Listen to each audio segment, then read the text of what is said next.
and to love all your neighbors. Help us to see the light of Christ in all that we do and all that we serve.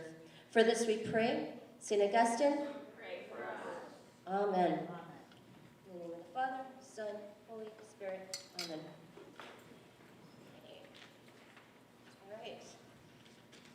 So we have an exciting day for you today. Here we go. Well, good Monday morning, Titans, joining us here live and virtually. Thank you, Mr. Nar and Mr. Kadalis, for setting up the live feed so that we could all be together. Today's gathering is brought to you by Arts and Culture Council and is inspired by Asian Heritage and Pride Month. Today, we are here to promote and celebrate hope, inclusion, and representation for all. We have two special guests joining us here today to help with our message. I'd like to thank them in advance for coming and taking time out of their extremely busy schedules to be here with us.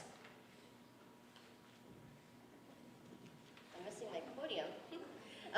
The first person I'd like to introduce you to will be our interviewer today. He hails from Scarborough, but he actually said that he wanted to come to school in Markham. So this is kind of a full circle moment for him. But here's a little bit of a background story.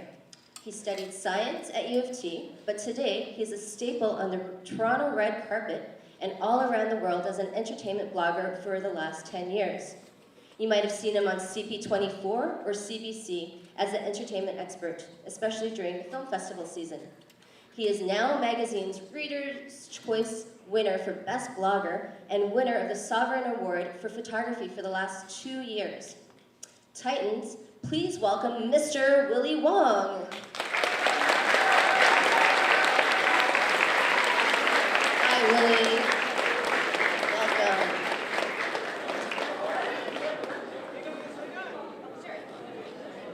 All right, good morning, guys. How's your weekend? I love the uniforms. She wasn't lying. Being from Scarborough, I always dreamed of being in high school in Markham. So this is kind of like a full circle moment. It's like a bucket list item. So thanks for welcoming me. So you guys are in for a real special treat today. So I know we just celebrated Asian Heritage Month and it's Pride Month. Today's about hope, inclusion, and representation. You guys are in for a huge treat. We have a special guest here today. You might have heard through the windmill or the Instagram page. So we're just going to start off with a little video.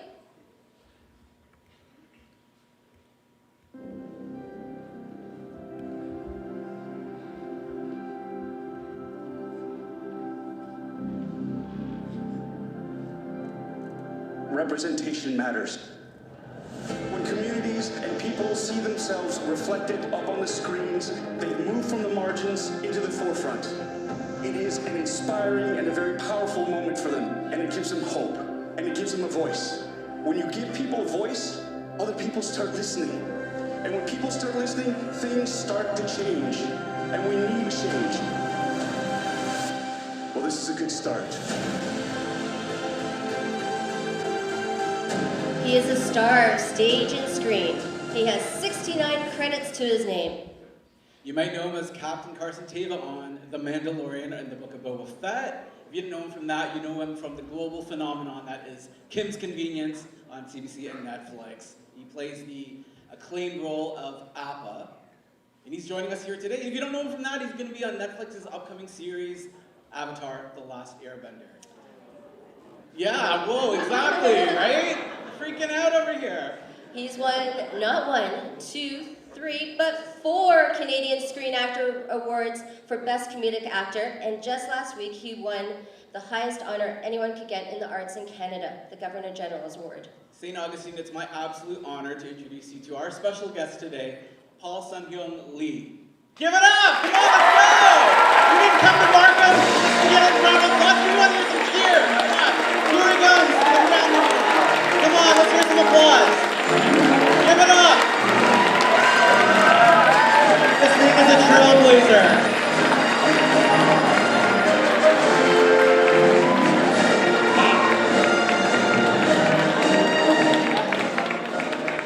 Oh my gosh, this is such an honor, guys. A round of applause once more time. So this is amazing. Sun-Hyung Lee. He's an icon. All right, so Paul, I know you're a busy guy. You're brought up here to Markham today, so we want to know all about your thoughts of Markham. Do you come up here often? I do, actually. There's a place just down on Highway 7 called Heroes World. It's a collectibles store. A friend of mine runs that, so I go visit there. I'm a geek and a nerd, so I collect toys. I collect action figures, 1/6 scale figures, all kinds of nerdy things. Speaking of action figures, we hear that you unveiled your own action figure from The Mandalorian. Yeah, that's really nice. It's not really an action figure. It's a 1/6 scale bust. So my legs are gone, but it's San Diego Comic-Con exclusive from Gentle Giant. It's of my character Carson Teva that I play in The Mandalorian. Oh, we know. And my first sort of officially licensed 3D representation of my character. So cool. Let's sit down. So we're going to open up the floor to questions after. So if you guys have questions along the way, save them for the end. I'm going to pass the mic around at the end, all right? But so that was a incredibly powerful video, and I tremble a bit when I see that 2018 Canadian Screen Award acceptance speech. It holds true still today, and that's part of the reason we're here today, to talk about hope, representation, and inclusivity. So maybe you can tell us a bit about your fight to bring that to the next generation today. Yeah, thanks. And first of all, thank you so much for the really, really warm welcome. This, I didn't expect this, and it's fantastic. I'm really, really happy to be here and see all these faces here today. So thank you for coming out this morning. Growing up, I didn't know I could be an actor. I was raised, so my family immigrated here from Korea when I was 3 months old. And back in those days, you could leave your kids at home alone without a babysitter. And so both my parents had to work, and so it was just my sister and I at home, and our babysitter was a television. So I watched TV, like I consumed stories and content like there was no tomorrow. The TV was my best friend, my best teacher, and I loved all the different stories, but I never ever saw someone who looked like me on the screens. And I never really thought about it that way, but it just sort of, when you don't see yourself reflected in any of the stuff that you love, it sends a little subliminal message that, hey, you know what, maybe your stories don't matter. Maybe you don't matter, or your family doesn't matter. Or if you see a representation of somebody who looks like you and your family and they're the other, or they're belittled, or they're made fun of, you start to learn to think, maybe it's not so cool. Maybe my family's not cool. And you don't realize this is happening. It's just kind of the way it is. And so I didn't know I could be an actor, like I said. My parents, they had me on the track. They said, I could be 5 things in life, right? And you guys probably heard this one too. Doctor, lawyer, teacher, engineer, or a failure, right? So they were so happy when I decided that I wanted to be an actor. It was one of those things that they didn't actively block me, but they weren't happy. I think more than anything, they're just really worried. They were worried because there were no success stories. They never saw any people who looked like us, who were working and thriving in the industry, and they were terrified that I was going to be living a life of poverty. It was going to be a hard life. And part of them too, and I get this now as a parent, it's like, why did we sacrifice so much for him to just do that? We could have stayed where we were and he could have just done that same thing, right? They wanted to give my sister and I the opportunities that we wouldn't have gotten in Korea, and that's why they moved here. So I understand that whole, basically they just didn't want me to suffer. And they were like, well, why did we suffer if he's gonna suffer, type thing. But I fell into acting quite by accident as well. It was, in high school, I was really being pushed by my parents to take the sciences and the maths, and I found myself, although I was good at it, I really wasn't passionate about it. It was just something my parents made me do, and it wasn't inspiring me. And I was in the IB program, the International Baccalaureate program back then, and I really, really fell in love with the social sciences, English, right, social studies, all these different things. And in the English component of it, we read a lot of great authors, but we were also given the freedom to express ourselves. Instead of writing an essay, we could write sketches, or we could do video presentations. Like back then, having a video camera was a big deal, right? Now everybody's got a supercomputer in their pockets, but back then, we had one of the first VCRs. You guys don't even know what those are, probably. Video cassette recorders. If we wanted to record something, we had these big-ass magnetic tapes, right? So we bought the first VCR, and it came with a video camera, which is bigger than that camera right there. I remember you had to plug it in, you had to take half of the VCR with it. But that was a boon for me as a high school student, because it was like, we could film stuff. And I would edit it by like really badly with 2 VHS machines side by side and record something. It was all choppy, but I fell in love with that format of storytelling. I loved telling stories. So when it came time to go to university, I grew up in Calgary, and of course, I had to go to U of T, because my girlfriend at the time was going to U of T. So I was like, yeah, I'm gonna go to U of T. What are you gonna take? I don't know, but I'm gonna go to U of T, right? And initially I wanted to be a writer or an artist. I was really good at sketching, but I did not want to do sciences. I was out, like I had checked out. There was nothing, I didn't want to do something that I didn't like for the rest of my life. And that was the other big thing. It was just like, and if that's your passion, that's awesome. You go for it, you follow your passion. I don't want to yuck your yum, but it was one of those things where it just lost that momentum for me. And I auditioned for the drama program on a lark, because it sounded like fun. And I had no idea what I was getting myself into. And I got into the program, and I fell in love with the craft of acting. It was way different from what I thought it was. I thought it was just, you memorize lines, you pretend it's easy. Like, how hard could it be? I sucked so hard at acting, and it was great, because I was learning things, right? And I became very, very passionate about it, and I gave it the respect that it often isn't due, right? And there are a lot of things that I found that really just inspired me, and I stuck with it, and I keep saying I was just too stupid and too stubborn to quit. And I just kept at it, and kept at it, and kept at it, and I'm doing okay now. I think I've done okay by it. I think he's done okay, right, guys? What do you think?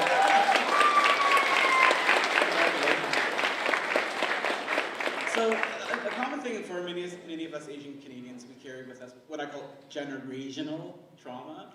So, I wonder what, obviously, like you were saying earlier, your family didn't want to see you fail. That's why they wanted to veer you towards sciences or, other career paths. And I think this room, like with so many young people here, they need to hear this message today. Yeah.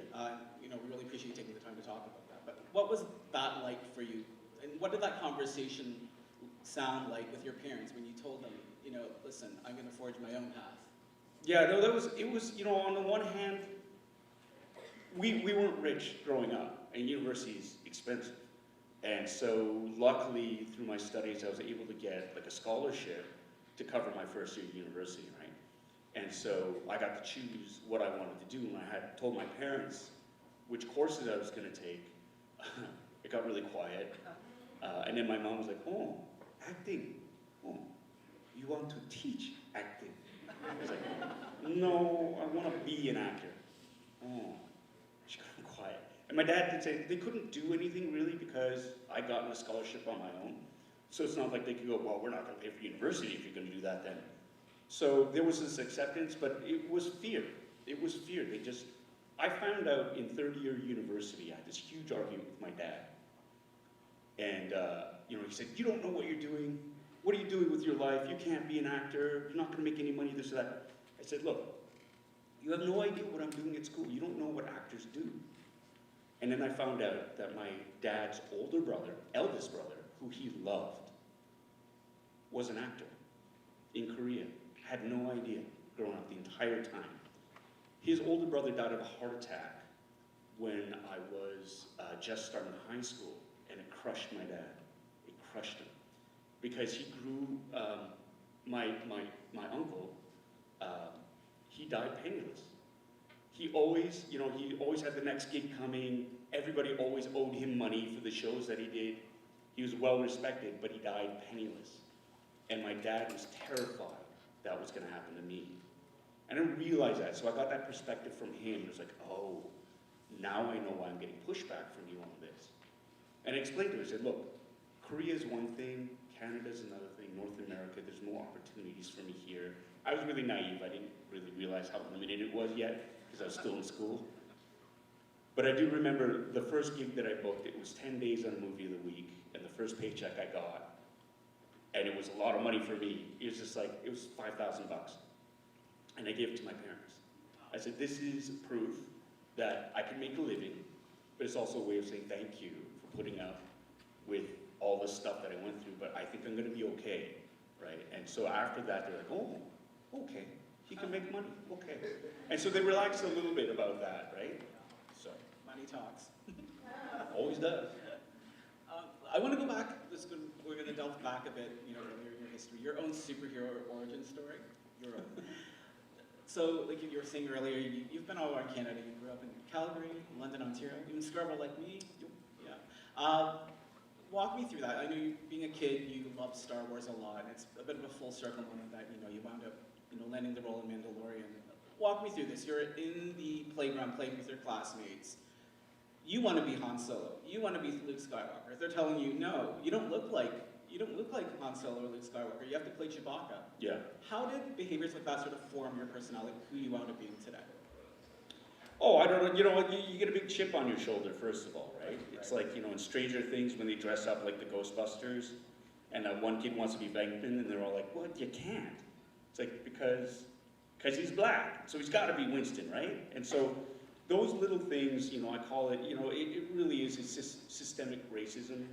Nobody means it, it's just what they are raised to think this is the order of things. This is how it's always been, this is how it should be. And they don't give it a second thought. And those things, they slip in, but it's really good to speak up about that and to say, hey, look, this is a make-believe world. Anybody can play anything. And if you get your ditch in a knot over something like that, then it's like you need to take a breath and step back from it, because this is all make-believe. And in make-believe, anything should be possible, right? So those things you don't realize. I didn't realize how much of it I carried until I got older and I started trying to get work. Got out of university and was like, I'm gonna act. I'm gonna be a lead on a TV series. I'm gonna do this, I'm gonna do that, I'm gonna be a big star. And you suddenly realize, oh, I can't audition for this? Why? Oh, because of the color of my skin? Oh, because I'm Asian. Oh, because even though in the character description, it has no mention of ethnicity, when you read the breakdowns, and that's a description of all the characters, if it doesn't say in brackets open to all ethnicities, it means the default is Caucasian. So that got a bit frustrating earlier on, and like my Twitter handle is Bitter Asian Dude. I was mad. I was really angry when I was younger, just because it's one of those things where you think you have the ability, you have the tools, you just want the opportunity.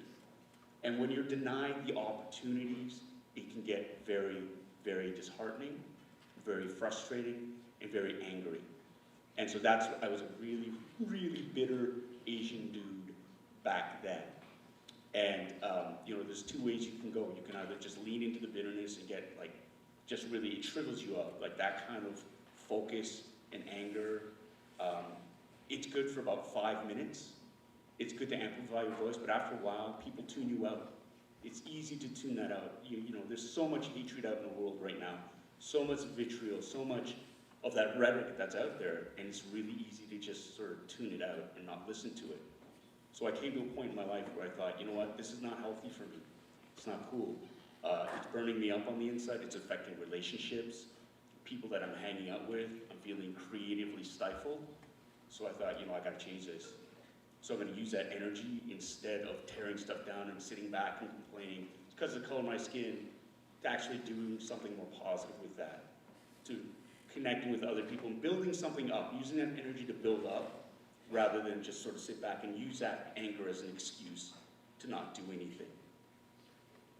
You all have the ability within you to make that choice and to do something else with that energy, something that you can really, really start creating with. That's way more exciting. That's way more productive as well. And when you surround yourself with people who are like-minded, who want to build at the same time, that's a community, right? And when you get enough people together, you'd be amazed at how much you can actually do. And that's inspiring. And then you set an example for other people, and they get inspired. And slowly, you start to change the way things are. And I think that's the true power in this room. I'm super jealous of all of you right now.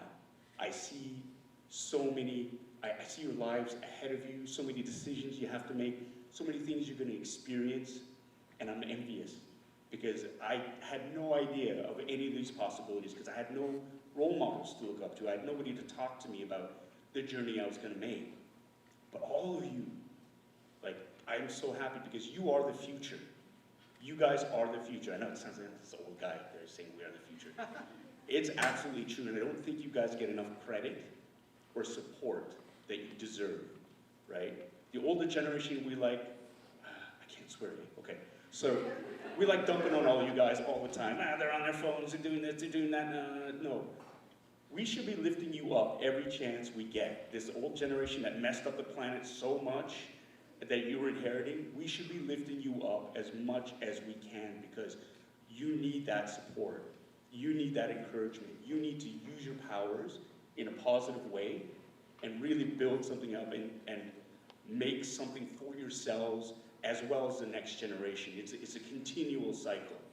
And I would love to see all of you use your powers for good in that sense too, right? This is why I love coming to schools and just chatting, because you inspire me. I see the future in all of you. And I've got, my eldest is 19, he's going to university. My youngest is 13, he's going to be starting high school next year. And I want positive role models for them. I want them to know that they can accomplish stuff instead of running into roadblock after roadblock after roadblock, right? So build each other up. And I'm here as well to just sort of add my voice and amplify the message that we believe in all of you, and you have it within you to do anything you set your minds to. I heard a little bit of a clap. Feel free to clap. That was a really good applause. Thank you for being angry. A little bit of anger never hurt nobody. That's how things happen. So thank you. Do you foresee a rebrand? You'd be happy, Asian dude? No, I kept that as a reminder. As a reminder, because it's always a good thing too. Don't live in the past, but be mindful of it. That's how you learn, by failing. I failed a lot, like a lot. And don't be afraid of failing. Don't be afraid of trying big and failing big, right? Because if you're safe, it's boring. And you don't really learn as much, you know? It's those big, scary leaps that you have to take to sort of really, really grow. And if you don't make it that time, it's cool. Learn from what you did wrong or whatever corrections you can make, and that will sit with you, and it sucks to fail, but you learn so much for it. So the next time you try it, you're even more equipped to succeed. So. Amazing. I want to talk about a full circle moment. I don't know if you remember this. I remember right before COVID, I had to fly to LA to cover an award show. And I was just arriving in LA at the airport, and then I saw you getting ready to board your flight for Toronto. And I was wondering in my head at that time, what's Paul up to? I know now that you're working on The Mandalorian, which is the gig of a lifetime, because you're such a huge Star Wars fan and a geek, and a proud geek of that. What was going through your head at that time? I mean, anytime you land a Disney gig, a Marvel gig, so there's so much secrecy involved with the role, but walk us through the emotions of landing the gig of a lifetime. Oh, it's nuts. Yeah. It's, Star Wars was the first movie my dad took my sister and I to see. Second movie, sorry. I was 5 years old and fell in love with the galaxy far, far away. I've been a complete super nerd geek about Star Wars ever since. And so to land that gig, it's like,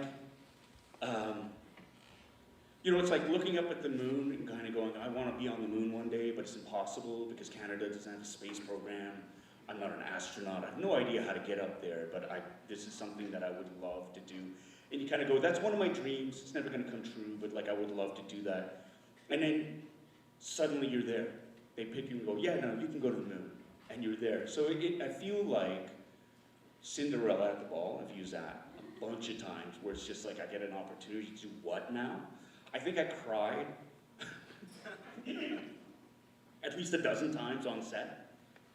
And it's proof positive that, dreams can come true. And I've had to work really hard for it as well. So it's not like, I want to go to the moon, but I'm not going to get my flight, I'm not going to learn how to fly, I'm not going to do any of these things. They didn't just randomly pick me. There's a body of work that I built, and I've worked really hard in my profession to get to the point where somebody noticed my work and said, I like him. Let's hit him up. So there is that element to it as well. Dreams are great, but there's a lot of hard work to actualize those dreams.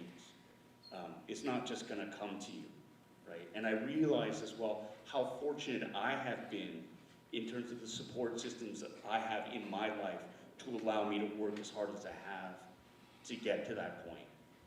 But it was never about, I'm going to be on Star Wars.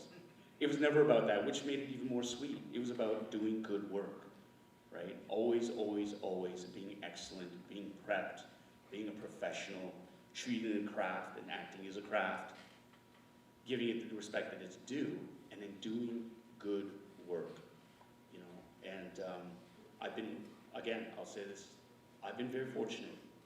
I don't think really there's anything special about what I've done or who I am. It's just I've worked really, really hard, and I think the real cheat code, the hack, is just be kind. It's kindness. It makes such a big difference. It takes so little to make people so happy.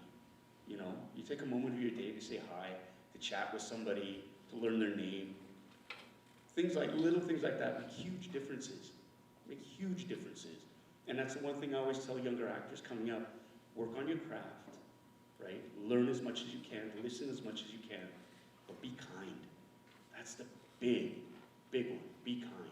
Because people will remember your kindness more than they'll remember your work a lot of times. And I think a lot of people are really starting to come around to that, where I'd rather work with somebody who's very kind than somebody who's super talented but an a-hole. Congratulations, I know you had just recently received the Governor General's Performing Arts Award. Now that award is reserved, trust me, it is a prestigious award. It's reserved only for artists who have made significant cultural contributions. So congratulations, that's incredible. Yeah, that's right. And I don't know if you guys have had a chance to see the introduction from your Kim's Convenience co-star Andrew Fung. He did a whole Broadway number. It was incredible. If you haven't seen it, it's on Instagram. Look for it, or they might play it out. Yeah, Andrew's got it on his Instagram account. And that's actually one of the things he said, saying in the song, how kind you are. You actually get to know everyone's name when you're working with them. And that's, you know, obviously you're getting kindness because you're putting the kindness out in the world. So kudos to you for that. It's refreshing. Yeah, tell us a bit about the award, the honor of receiving your experience in Ottawa. I have massive imposter syndrome.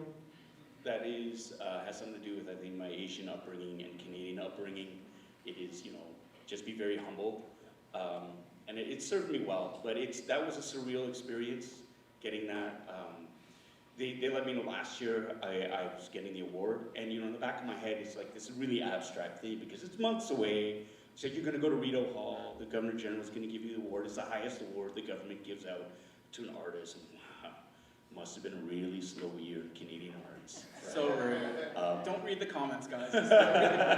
No, it just feels, it's weird. And I say this with the utmost, like, really, I'm really happy I got this success in my career later on in life. Because when I started off, had I gotten this much success, I don't know how that would have affected me. Success early on can be a great thing, but it can also really, really warp your perspective on things. And so for me, I was lucky because I had to grind it out. Nothing came easy. I had to work my ass off for every little break, every little thing. And I was on shows that did well and shows that sucked, and that's kind of your career. But for my career to really take off with Kim's Convenience when I was like well into my 40s, it gave me a perspective because I knew how hard it is, this profession, how hard it is to make movies that are successful, TV shows. And so I appreciated tremendously all the kudos and the great reviews that Kim's was getting, and that my career was, you know, I was kind of put on the map in that way. So that perspective was absolutely, I think for me, necessary. I think it happened at the right time. So this thing, I still can't believe it. You know, it is, to be honored by your peers in a profession like with the CSAs is great. I'm doing a show, people like to work, other fellow professionals, they vote for you, is great. But this is something that a committee put together that they worked on for a year, and there were many people that they considered, and to sort of get this was, I still really can't believe it. And then we're in Rideau Hall, all of a sudden this thing that's in the back of your head that's really abstract gets closer and closer and closer, and then we're in Rideau Hall, and you're like, oh my God, that's got real, like real.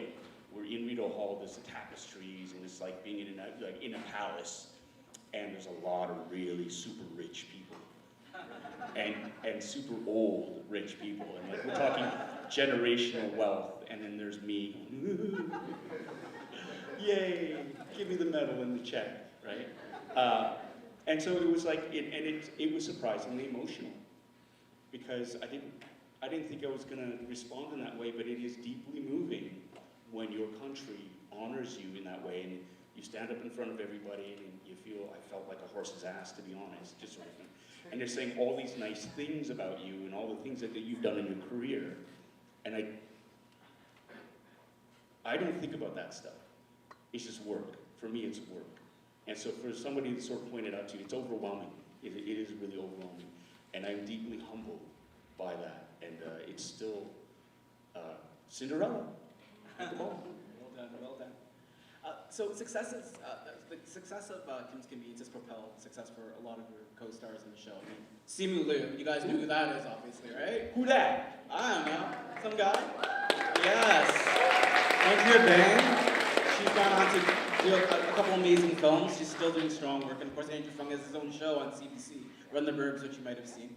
Talk to us, maybe some anecdotes or your relationships with some of your co-stars, and just being so happy to see them do so well and thriving. Yeah, no, it's cool. I mean, Kim's Convenience was the show that launched a lot of our careers. Like, we've been around for, Simu, from like Kim's Convenience to like Shang-Chi, Marvel Universe. Like, hello, this is great. And we're really happy for him, because like, that's all he ever wanted. Like, from day one, he made he didn't hide any of it at all. He wanted to be big, he wanted to be a star, he wanted to be in the Marvel Universe, he wanted to be a superhero. And so to see him gain that because of Kim's is amazing, right? Andrew Fung, he's got his own show. He was an improviser, not a trained actor, he was an improviser. And the way he grew, and the awards he won working on Kim's Convenience, I mean, I love Andrew because he is sort of, I believe we're cut from the same cloth. Like, he's a Calgary boy, right? He's very humble. He's got 2 sons like me. He actually moved 10 minutes away from us because he's from Calgary as well, and he came and lived in Toronto because you got to go where the work is. And so to see him succeed, and he's kind, and he's smart, and he learned so many lessons from Kim's Convenience. Kim's was a great show. It wasn't a perfect show. You know, you heard about the stuff that happened behind the scenes and stuff, and so mistakes were made, but that's cool because like that's life. Nobody sets off to be like evil and we're gonna screw these Asian people over. It wasn't like that. They were just decisions that were made that weren't, in retrospect, could have been made different or easier and stuff like that. But it's not a blame game at this point. It's how do we learn from these mistakes and how do we improve for the next show? And Andrew has done that. So he's one of the co-creators on his own show called Run the Burbs.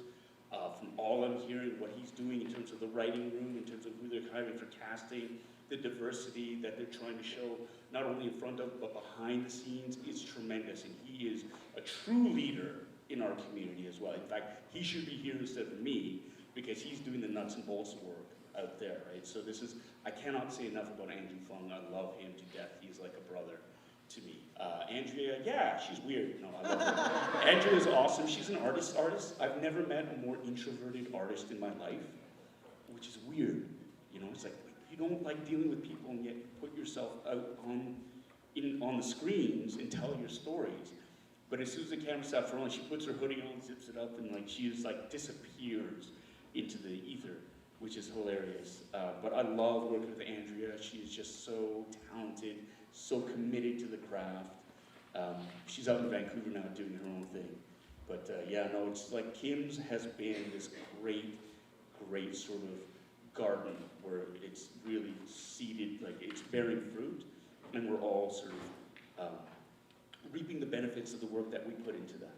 So I think it's karmic that, you know, during COVID, the show found a second life internationally on Netflix. People were discovering it, falling in love with it. But we already knew it was an amazing show. Walk me through that. The show, I felt, ended prematurely. It was sudden. I remember getting the press release. The show, I'm like, how is it possible? The show is so loved. It's widely watched. It's won 4 Canadian Screen Awards for you. How do you navigate those feelings when, you know, a bomb drops like that? And this is my world. My life is centered around this show for years. Yeah. How do you overcome that? It was, you know what, in the moment, it was a deeply emotional time, I will admit. Like, we had been greenlit for a 6th season, we were all hoping for a 6th season. I was looking forward to that 6th season. Part of that was my contract was up for renegotiation and I was gonna cash in, so. But like, honestly, what hurt most about it was the crew lost their gig. We had over 200 people behind the scenes who lost their jobs when that show went under, and that hurt more than anything else, to be honest. I went into Kim's Convenience knowing that everything ends, so I prepped myself.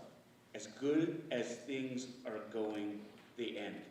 That's life, and I always prepared myself season after season. When we first started, I was like, this could just be 1 season and done. Even though we had been renewed for 2 seasons, I thought, you know what? Who knows? Everyone says, yeah, it'll be 2 years, no problem, you can relax. And I never looked at it that way because I know if the show sucks, they're not gonna put it on for 2 years. It doesn't matter how much money they put into it, right? So I always approach every gig in that way because as soon as you start banking on money for next year and you don't have it, you run into problems, right? And so I looked at it and I wasn't, as an artist, I was kind of more, I was upset for the crew, but I was also upset for the audiences because I didn't feel like we got a chance to wrap up this character storylines in a way that would do the characters justice and the audience justice as well. But it is one of those things that's life. In life, you're not gonna get what you want, right? It's just, that's the way it happens. And so, what do? You can get really mad about it, you can like kick up a fuss, it's not gonna change anything, or you can move on. And I choose, with Kim's Convenience, to remember all the good that we did. It ended under a cloud of accusations, of people feeling like, oh, this wasn't like the show, this isn't the way we wanted to end. But that's life. And you know, I'm not gonna discount anybody else's experience on the set, that is theirs, that's fine. I choose not to air any of that stuff. My experience was very different. I don't like airing that stuff in a public forum because I don't think that really does any good because no one's gonna get the full story and it really is gonna do more damage than good. But at the end of the day too, like with Kim's, I choose to focus on all the good that we did. We opened so many doors for actors of color, for directors of color, for writers. Yes, we did have some writers of color despite what some of the claims were.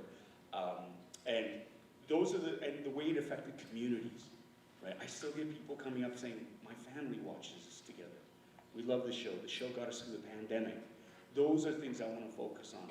When I have people, a BIPOC person come up and say, I wanna be a performer now because you've inspired me. My family's on board with it now. Those are the wins that I wanna take away from it because we did a lot of good that was overshadowed with just how it ended. And I think that is a disservice to the entire process of Kim's Convenience. From a stage show, it started off as a fringe show that nobody wanted to buy and became Canada's #1 comedy. It became a big monster hit on Netflix International, so.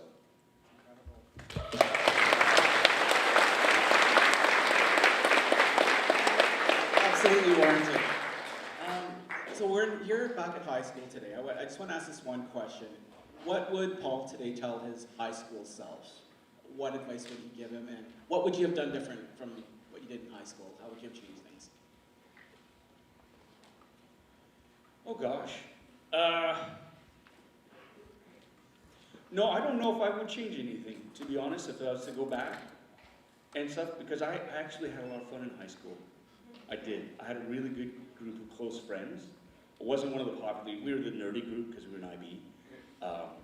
But I had a really good group of friends. And I'm still friends with a lot of them today. And it's one of those, you don't want to peak in high school, right? High school's a good stepping stone. You don't want to peak in university.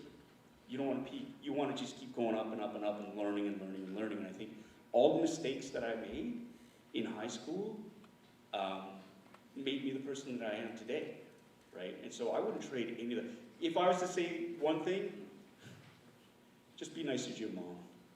That would be Isn't it. that the truth? That would be it. Just be nicer to your mom. Because as much as she in high school would just drive me around the bend, I think looking back at it, I was a bit unfair. I was a bit unfair. But it was a safe spot for me to vent. But I think the one thing that I would want to do is just let her know I appreciate her a lot more. And looking back at it, it's like, yeah, that's the biggest thing is your parents can be hard on you. They can be dicks. I know. But they love you guys. They really do. They might not be able to show it in a way that you can understand it, but it's there. It's there. And that's another thing for Kim's Convenience that gave me a lot of perspective, is family. It's important. It is, as much as you might want to rail against it, I don't know everybody's situation, but for my family, they pushed me hard because they didn't want me to suffer, and I look back now, because now I have kids, and I get it. Like, I get it. And so I'm trying to learn from the way I reacted to my parents so that I don't push my kids that way, but it's tough being a parent. It's tough because you are petrified of, your children suffering. And it's that simple. So it's just that little perspective shift. You might not see it now, you might not see it later on, but it's there. I guarantee you, it's there. This is going to make sense one day, trust me. I can so relate. I'm tearing up, he's tearing up, but this is something you realize later in life. You've accomplished so much in your career, Paul. Like, what is there left to accomplish? Like, what goals do you still have? Ghostbusters. No. Yes. Yes, Ghostbusters. I just think thank you.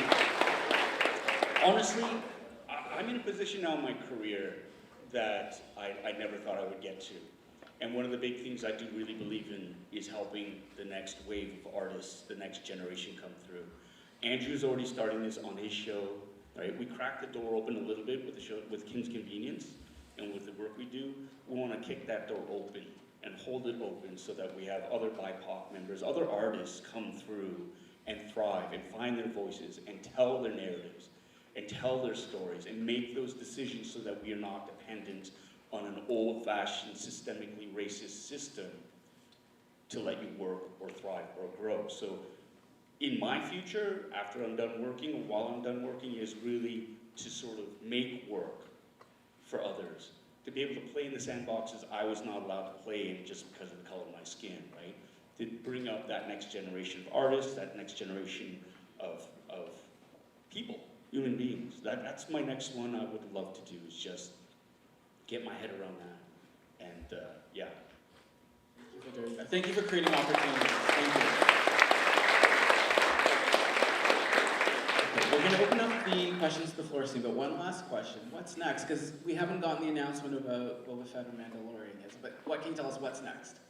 I can say nothing about Star Wars. That's Disney. I can say yes. It's called an NDA, non-disclosure agreement. By saying that, I'm saying something, which is so. Yeah, just keep your eyes peeled. I'll be on the streaming service. The next big thing coming out is going to be Avatar: The Last Airbender, June 17th in Brazil. They're doing Netflix has their showcase called Tadam, and so you're going to get a first look at some images from Avatar, and from what I hear, they're going to be dropping a release date sometime in 2027. So, no, I'm just kidding. It'll be, I hope it's soon, I don't know, they're working on the VFX right now for over a year. Over a year. So for those of you, I don't know if you know Avatar, not with the blue people, we were talking about the animated series. There was a movie in 2012 that didn't do so well in 2010, M. Night Shyamalan's, and everyone was like, don't do what he did! And we're like, yeah, no, we get it. We're not even closely affiliated with that. But apparently the casting wasn't great, and the VFX, the visual effects were underwhelming, to say the least.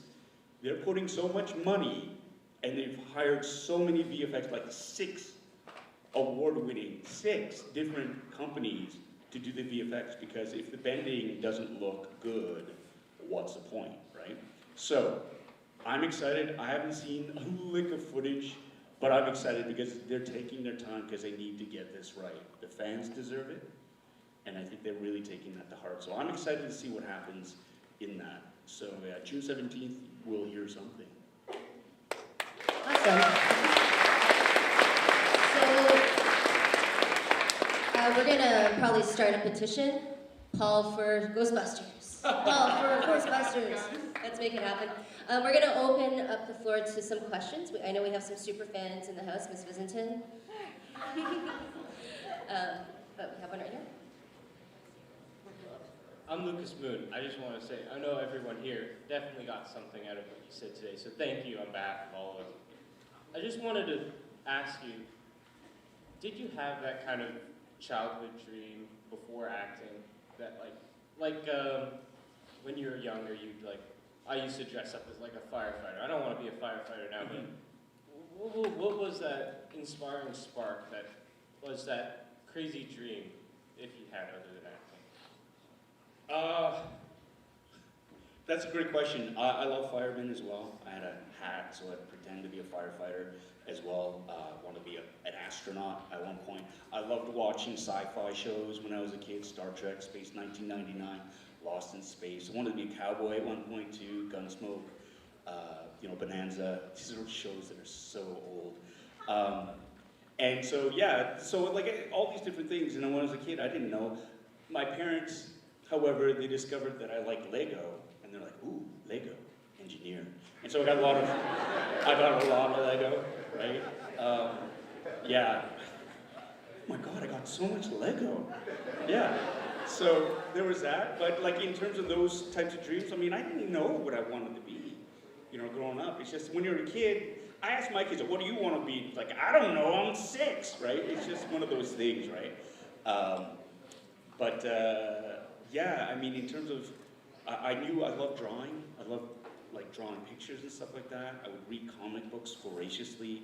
I think at one point I wanted to be a cartoonist, right? I wanted to do all that. So that's as close as I really got to say, in terms of my mind, I will be this profession. Yes. And then, I'm going to pick something for university. Journalism? Yeah, okay, I applied to Carleton, I got into Carleton, but my girlfriend was going to U of T. So forget journalism, I'm just going to go to U of T. Be an English major and English specialist and fine arts. I was going to do that as a minor. And I was going to become a cartoonist. And then I discovered drama, and then my world flipped.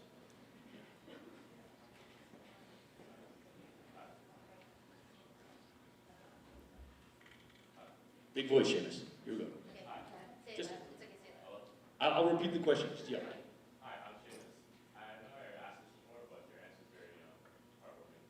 So, it said on your biography that you only lived in Korea for 3 months. So how did you get that accent that you had to be so perfect? Was it from hearing your parents speak to you as you were growing up, or? Yeah. So Seamus, he asked me this question before, and he liked the answer, so he wants asking again. So it says in my bio, I only lived in Korea for 3 months. So how did I come up with the voice for Appa?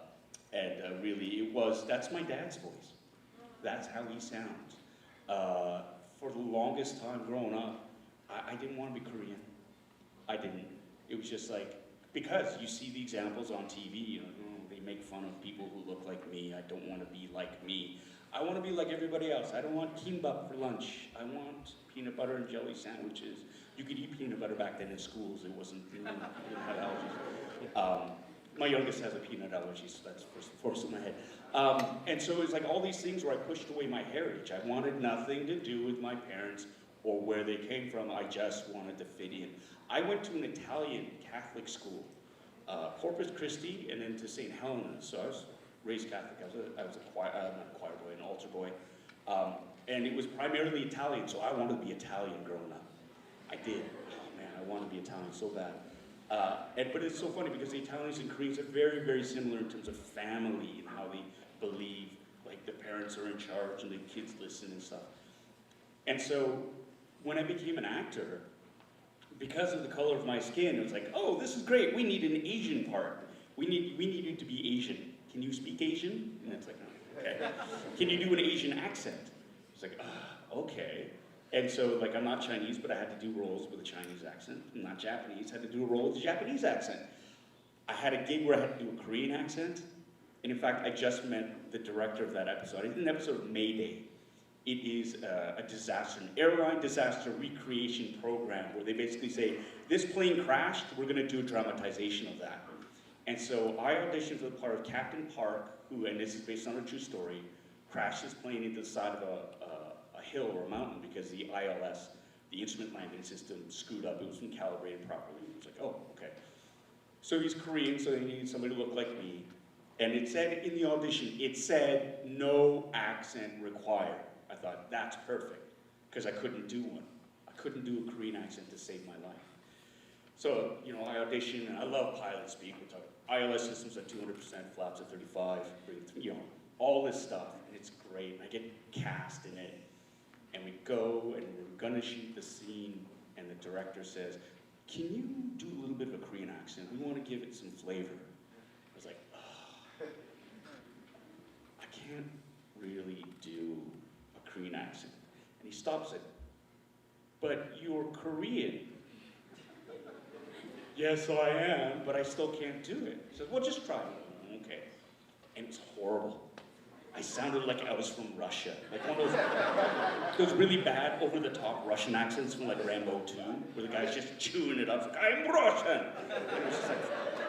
So they gave all of my lines to the co-pilot, who actually was Korean as well, but could speak fluent Korean, and so he knew the voice. And I remember sitting there in the pilot seat, and I was pissed. I was so mad, and so embarrassed more than anything else. So I've always had this big thing, I can't do a Korean accent. Then Ince Choi, who wrote Kim's Convenience, gave me a call and said, hey, I've got a couple of scenes for this play that I'm writing. It's called Kim's Convenience, and we got some money to read it at a festival. Can you come in and help? And I was like, okay. I like giving back, so it's like, yeah, sure. So I went in, and it's like, oh, it's for a Korean guy. That's great. Oh, and he has an accent. Oh, no. But there was something about the writing. I'd never, ever experienced writing for a character that was like my dad, that was written with so much respect, so much love, so much authenticity, and it touched me. And it was at that moment when I started reading, it was like this gate opening in my heart, and my Appa's voice started coming out.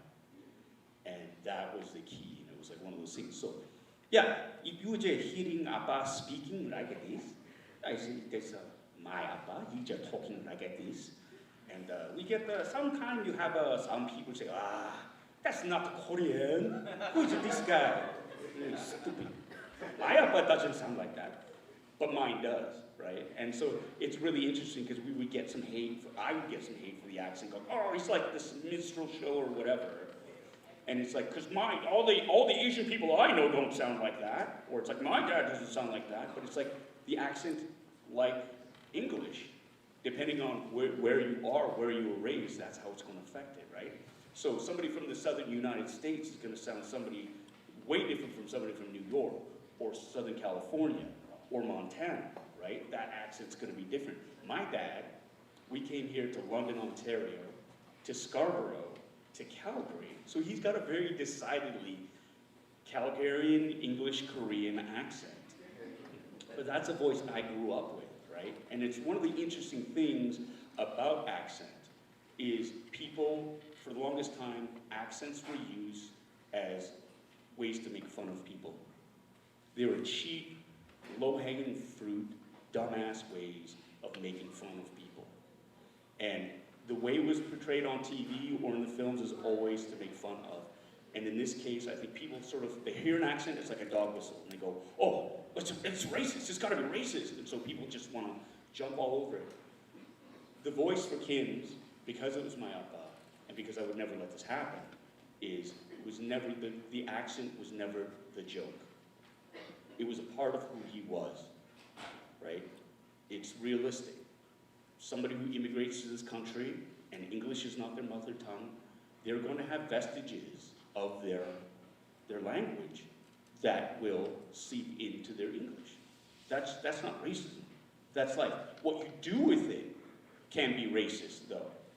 And that's the big divider, that's the big thing. So with Appa's voice, always again, with love, with respect, and with as much authenticity as I could bring with. But we cheated a little bit just so he could be a little bit more, so audiences could really sort of understand him a little bit easier, like little cheats here or there. So it's not 100% accurate. I called it, what did I used to call it? Appa ease, where it would just just to change it a little bit to make it more accessible. So yeah, that's where the voice came from. Thank you so much, Paul. I hate to be that music that they play at the end of the Oscars when they need to get off the stage. It's almost the end of period 1. I'm sorry we can't get any more questions in. I'm glad we got to hear your voice and Appa's voice, and we just have one more super fan who's going to close it off for us. Superfan is right. First of all, I've seen that episode of Mayday, lazy Sunday afternoon at the cottage on Discovery Channel. Yeah, never clued in. And also, as an Asian teacher, I'm glad I checked off one of the boxes that you just listed. So I never knew what was one of those boxes. But yeah, thank you so much for that. In bringing you in here today, we wanted to focus on, a number of things: hope, inclusion, representation, being those things. And, coming off of Asian Heritage Month, and then also now that we are in Pride Month as well, those words, ring true now more than ever. You talked about hope, right? And I'll say that in you being here, and Will, you as well, I can't tell you how much it means to for me and for them to know that, yes, dreams can indeed be a reality, and you're sitting here and you're proof of all that. And it's not enough just to dream, right? You mentioned, the work has to be put in, right? And things just didn't fall in place. You worked hard, and you worked hard enough so that those opportunities can line up with what you do. I should let everyone know here that Paul was here at I think 7:50 in the morning, just as we'd started to set up, and he just I was set up the slideshow here, and he just turned up and he was right behind me. I'm like, what? And he's like, sneak attack. Yeah, sneak attack for sure. And he said early's on time. I'm like, okay, this guy does not play around. And he was backstage, helping set up the chairs and stuff like that. So, the work is, it doesn't leave him in any sense. And we talked about inclusion, and to know that, and to see that, we do belong, right? And it's not just a hope, but to know that, those invitations are there now, right? And we can step through those doors. And finally, with representation, I think, it's what you're showing us, and all that you do, and the roles that you have, and the Governor General's Award. It's not enough just to be there anymore. You're showing us that we have not only a seat at the table, but we can excel and be great at it.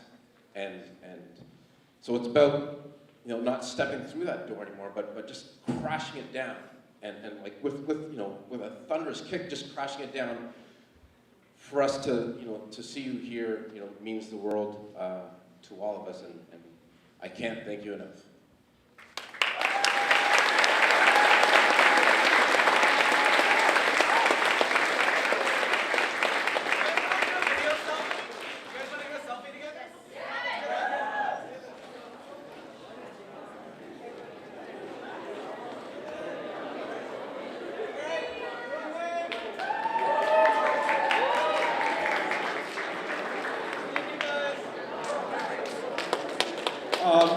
Just before we dismiss, I just wanted to thank our two guests here for coming. There's, for something like this to happen, a lot of people obviously have to contribute. I want to thank Miss Chong for inviting our two guests here, Mr. Nar and Mr. Kadawa for setting up the audio as well as the live YouTube feed. And I want to thank your homeroom teachers for giving up some time during this busy time of the year to bring you guys down to hear this, to hear our guest speakers.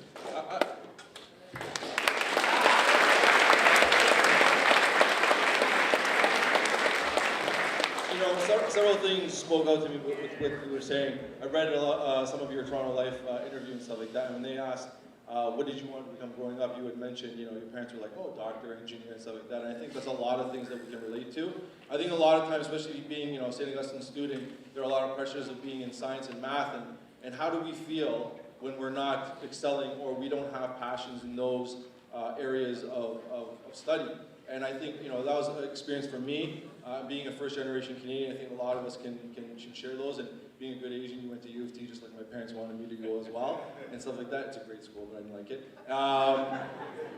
I'm sure anyone that goes, you'll enjoy it. But what I did want to say was that, like Mr. Fabreau was saying, one of the messages you said, that, you know, it's not just about having that dream or having that passion, but it's working hard at it. No matter what you do, I think as parents, and you have this perspective now that you were saying that you didn't have before, but, you know, being a parent now, I think we can, you know, a lot of the parents here can attest to this, is that we just want our kids to do well, and we want our kids to be happy, and we want our kids to be safe.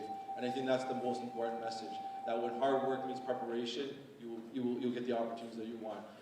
And I think this is a perfect example in terms of representation. We have an award-winning blogger, award-winning actor, so thank you for that.